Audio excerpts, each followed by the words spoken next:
tax havens, and you are the reason rich people exist. Let me start with another very quick history lesson on what money is and how it has changed over the millennia. At first, means of exchange was done with used commodities. Frank, I'll trade you this cow for that lumber. This was done with every commodity available afterward. It was done almost exclusively with hard foodstuffs such as grain. Grain became the medium of exchange for much of the world. Grain was stored as money at banks and in homes. If not used for purchases, it was used as food. It was a practical choice. Deborah, how many curtains can I buy with this pound of grain? Later on, precious metals began to be used as currency, but not before something called cowrie shells were used. They're seashells. There are probably a mixture of reasons why they replaced foodstuffs as a medium of exchange. One that stands out most is the fact that they cannot rot. They can break, but if taken care of, and left in a secure bank, they would generally still stay intact. Afterward, it was precious metals that were used. Gold, silver, and copper are probably the most used to this day for coins. Before coinage was invented, metals were weighed at each transaction. The commodity being bought was set at a price by weight. Here's an example. My dear Charles, this donkey will cost you 1 pound of silver. At this point, it should be clear where the term pound comes from, in terms of British money. The British aren't alone in this, however. Before the euro, the Italian currency was called the lira. The Turkish currency at the time of this writing is still called the lira. Lira, in Latin, means pound. The Spanish peseta means coin by weight. This system carried through until 1971, when the United States unbonded its currency to the price of gold. Guess what? The world followed the leader. It was a good idea. Although paper money was around for centuries until 1971, the only way to make more money was to have a store of precious metal to back it. I will get into the ramifications of asset-backed currencies later on when I talk about the crypto market. So what does all this mean? It means until 1971, anyone could have technically created money. Between general human antiquity, and when fiat was adopted, prized assets were the currency. Growing grain, fishing for cowries, mining for gold and silver.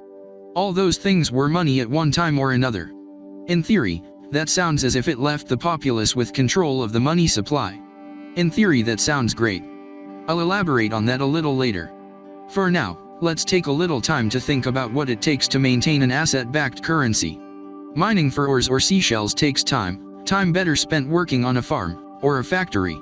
Having the money supply free from the limits of any stored asset, allows room for innovation in science and engineering. Why? Because there is now manpower available. A workforce that would have been previously used for mining or fishing. Mining or fishing for a solid good that has no other inherent purpose other than sitting in a vault. Now it's different. Previously, taxes were a form of collecting assets to fill government coffers. The public did fund the government as well. What's more, the government did themselves mine for gold for itself. In our contemporary world, you could still trade in grain, gold, or to a lesser extent, cowrie shells for money, but those assets aren't themselves money. Moreover, the government doesn't need to own a state-run mining industry in order to expand the money supply. With fiat currencies, all they need to do is print more paper and there is more money. They don't need to wait for your tax dollars.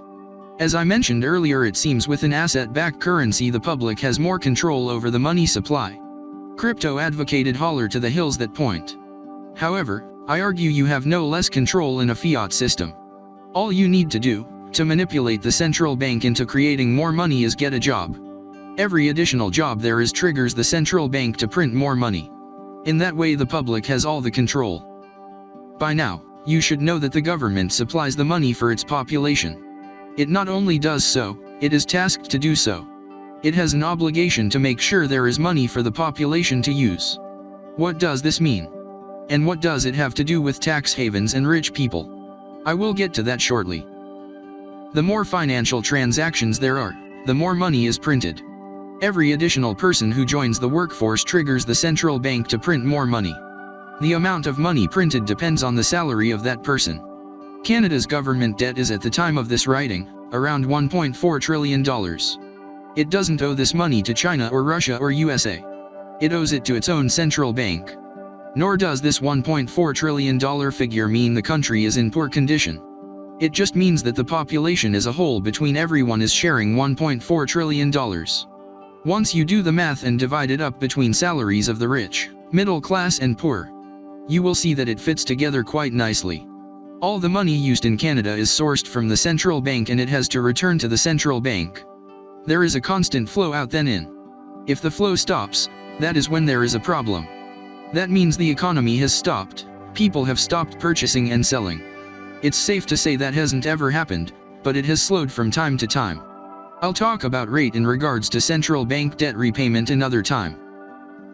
Taxes are a way the government takes back money to put into the central bank. The reason for it is so people take out loans.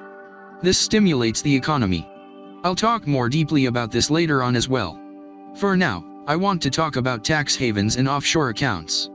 I'll start by saying once you put your money in a foreign bank account, it is no longer Canadian currency. You have exchanged your Canadian currency for their currency. That is what is saved in a foreign bank. A couple questions come up here. Why can't I take out USD or euros? When you go to your local bank, what's happening when you ask to take out foreign currency, is you're buying it. They just happen to have a supply on hand. If you ask to purchase a foreign currency that they don't have on hand, you'll have to wait for it physically to arrive. Another question is, if my money in a foreign bank account is no longer Canadian, where did my Canadian money go? Most often, when you buy foreign currency at your local bank, or when you put your money in a foreign bank, the money goes back to its origin country. This is how most money around the world works. The simplest reason is because you can't buy groceries at a no-frills with yen. Nor can you use Canadian dollars to purchase a ticket for the Shinkansen. This is true for cash purchases as well as card purchases. It's less obvious with cards because the currency exchange is instant and invisible. So, when you hear someone say that rich people are hiding their wealth in offshore accounts, that money is no longer Canadian. Their money has already made its way back to Canada. The way it does this is in the form of foreign investment. By putting Canadian money in a foreign account, you are supplying the wider world with Canadian cash that can only be used in Canada. Tourists buy this money before they set off to vacation here. Foreign industry leaders use this money to purchase land that will house a factory. That factory will employ Canadians. Do you like working at your Toyota, Honda, Subaru, BMW, Mercedes, Ford, Chevy, Fiat, Hyundai, and Kia dealership or factory? They're only possible because of foreign investment, which is only possible because money was either stored abroad or used abroad in other ways. So, having money put in tax havens, or anywhere else foreign, will stimulate investment in the country the money was sourced from. The reason is because money can only be used where it came from. I hope now you have a grasp of what money is and how it flows. If you want a deeper knowledge of all this, I recommend the following books and lecture series.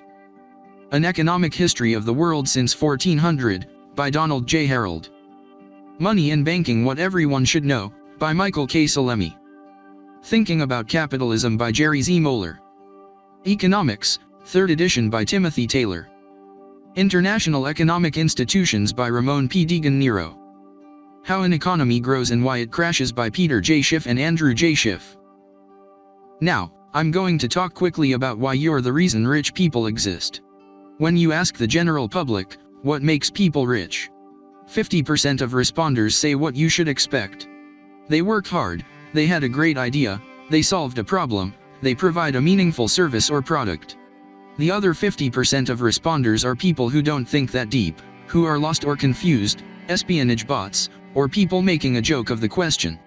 These next few paragraphs are for those who don't think that deep about it and who are lost and confused. Sure, some rich people are born rich, and happen to be horrid. However, I know a lot of poor and middle class people who are also horrid. Mostly because I only hang around poor and middle class people.